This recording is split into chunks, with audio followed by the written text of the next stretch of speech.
This is Brother Peter Dimond, vaticancatholic.com. This should be the last thing I say on this topic, but I wanted to do a video about it to sort of tie it off. These are the final thoughts about the recent debate I had on the new Mass with William Albrecht.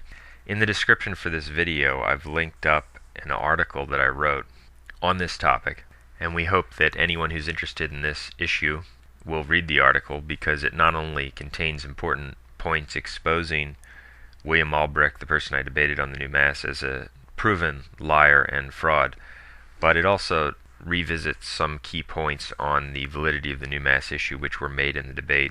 And again, the MP3s for the debate are on our website. The videos are on YouTube.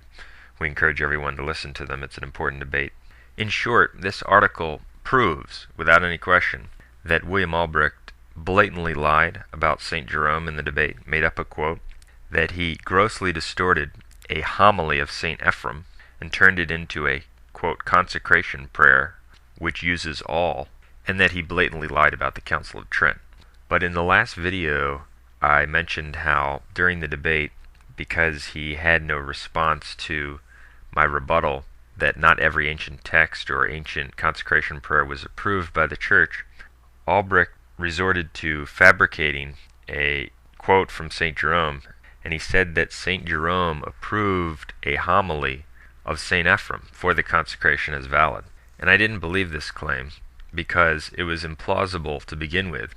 He provided no reference. And so after the debate I asked Mr. Albrecht for this reference where St. Jerome supposedly said that this homily of St. Ephrem, where he uses the word all, was approved for the consecration. And Albrecht got very upset when I asked him for this quote, obviously because, as we now know, it doesn't exist. He made it up. And he told me to find it myself. I then said that I would expose him as having made this quote up. He then told me it would come within a week. At that point I realized he didn't have it, and that he was just lying about it. But he was clearly more concerned that I was going to expose this and show him to be the utter dishonest fraud that he is. And over a week has passed. It has not come because he can't give it to us. And so in this article, which is linked up in the description for this video, I break down and explain exactly what he did. And it's quite appalling. What he did was, he took a quote from St. Jerome, and we know that St. Jerome, in his work on illustrious men, chapter 115, praised St. Ephrem, and he recommended his writings in general. And I want to read the quote. St. Jerome on illustrious men, chapter 115. Ephrem, deacon of the church at Edessa, composed many works in the Syriac language and became so distinguished that his writings are repeated publicly in some churches after the reading of the Holy Scriptures. And he goes on to say that he had lofty genius. So St. Jerome, that's all he says. He says that Ephrem was distinguished for his writings, and his writings were publicly read in some churches after the Holy Scriptures. It's a general recommendation. So William Albrecht, because he was desperate for verbal ammunition in the debate, and he had no response to what I was saying, simply made up the fact that St. Jerome approved a specific homily of St. Ephrem in which he uses the word all as valid for the consecration. And he did not do that. And in fact, this very homily of Ephrem the Syrian was used and was even said to be valid by the great biblical scholar Jerome. In fact, it's just a lie. And to give an analogy about the type of distortion this entails, I give an example. Suppose a man named James, who's known for his evaluation of products, recommends Walmart in general. And then someone comes along and says that James actually said that any item on rack 4 of aisle 7 in the largest Walmart in Texas will work as antifreeze in your car. Well, obviously, the first statement isn't equivalent to the second. It's an outrageous distortion and lie.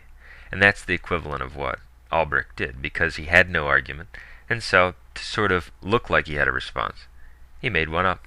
And now he's being exposed because you can't do that and get away with it in a debate. And I refuted this in the debate itself by the points I made about how these are not approved anyway. And so even if the lie had some validity to it, it still would not have proven his point one bit. And the argument is absurd on its face because we have all of the authorities which reject all in the consecration, and that's another reason to consult this article, because at the end it has some of the key quotes that I used in the debate in their full context.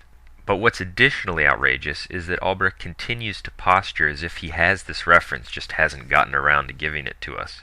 That's another lie. He doesn't have it.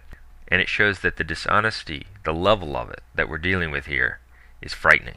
Now I want to move on to something else that's covered in the article.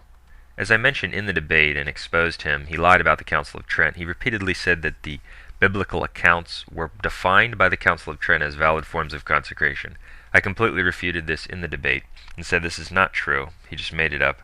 That's why he couldn't give us a reference. I pointed this out in our post-debate videos. And then in response, he actually did some things in which he still refused to give us a reference. But then finally he coughs up what he thinks is the reference from Trent, which supposedly proves that the biblical forms were defined as valid forms of consecration. And when we examine it, once again we see just how dishonest and how prone to distortion he is. And the reference he gives is Denzinger 874. And as I show in the article, I quote the full passage.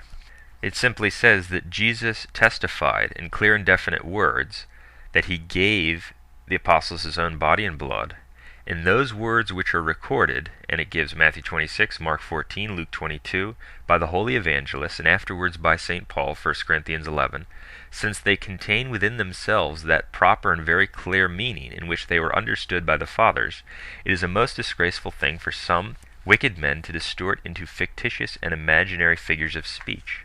That's all it says. It says that the accounts in those passages contain clear and definite words that he gave them his own body and blood. No one denies that. It says it, that he gave them his body and blood. It does not say that those passages in and of themselves are sufficient for the consecration. And what's amazing is that anyone buys how ridiculous and stupid this guy's arguments are. It's really an insult to people's intelligence. He's citing this passage and acting as if it proves that Trent defined that these are sufficient for the sacramental form. It doesn't say that one bit. And it also highlights another thing that was pointed out in the debate, is that the sacramental form must not only signify the body and blood, it must also signify the union of the faithful with Christ, as Pope Leo XIII taught and the Council of Florence in conjunction. And so Trent is simply saying what no one denies, except heretics, that those words recorded in the Gospels signifies body and blood, but a valid sacramental form must also signify the union of the faithful with Christ. So again, he just continually puts this forward, and it's just false. But I just wanted to mention it one last time to sort of tie it off. Now, I also discussed this so-called consecration prayer from St. Ephrem in the article. As I said, it's not even a consecration prayer, but just a homily. And in fact, in this very same homily, St. Ephrem says that, "But if any doubter eat of it," meaning the Eucharist, "for him it will be only bread." Well, that's theologically incorrect.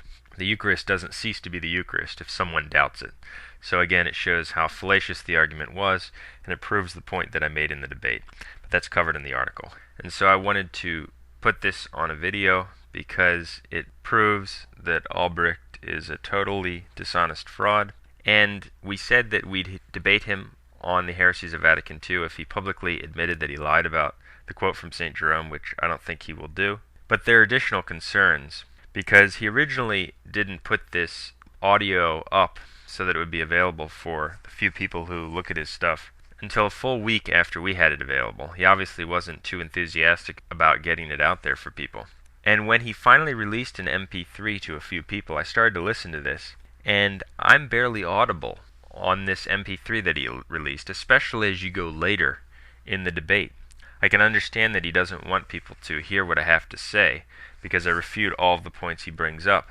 And what's amazing is, even though I'm barely audible on his version, especially later on, he had the audacity to complain about the audio quality of the version that we put out. Whereas you can listen to our version, he's at a good volume level. You don't have to strain to hear him. I agree that the quality of our last debate, the Sedevacantism debate, was better than this one, and Albrecht actually praised the audio quality of our last debate. He said it was really good. And the quality did come out better than this debate. And that's because he insisted upon speaking into a microphone for this debate, and so that was his fault. but you can clearly hear him at a decent volume level. You don't have to strain to hear him. But on the version that he released to a few people, I can barely be heard later on. It's absolutely ridiculous. The guy is totally dishonest, and so we've already debated this guy twice. He's asking us for debates on the same issue, basically, that we already debated. For instance, he asked us for a debate on whether John Paul II was the Pope. We already debated the state of a contest issue. People can hear it.